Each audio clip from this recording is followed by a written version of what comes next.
In this video, I will show you how you can create profiles with an user-defined contour via positioning characteristic points.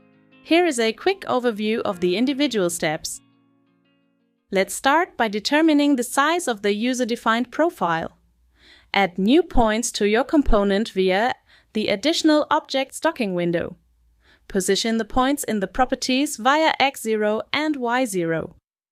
Only in those two directions the definition of the location is possible. Add and position the points till you have the contour as you need it.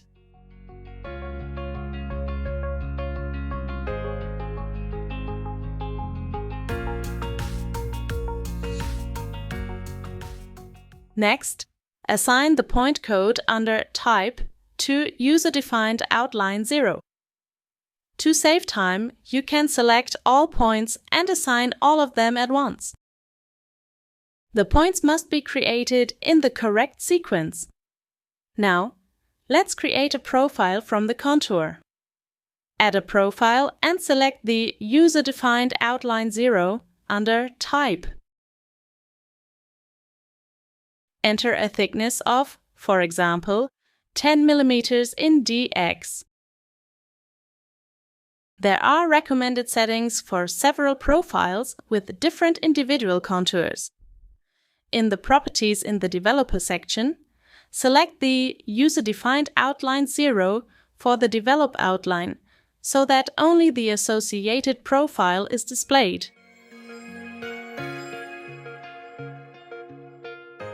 The most important step is to save this BIM component back into the DigiPara BIM library.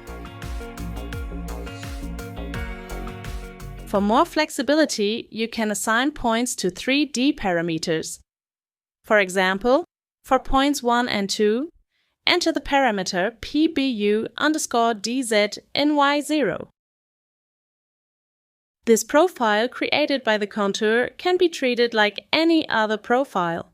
You can rotate and position it.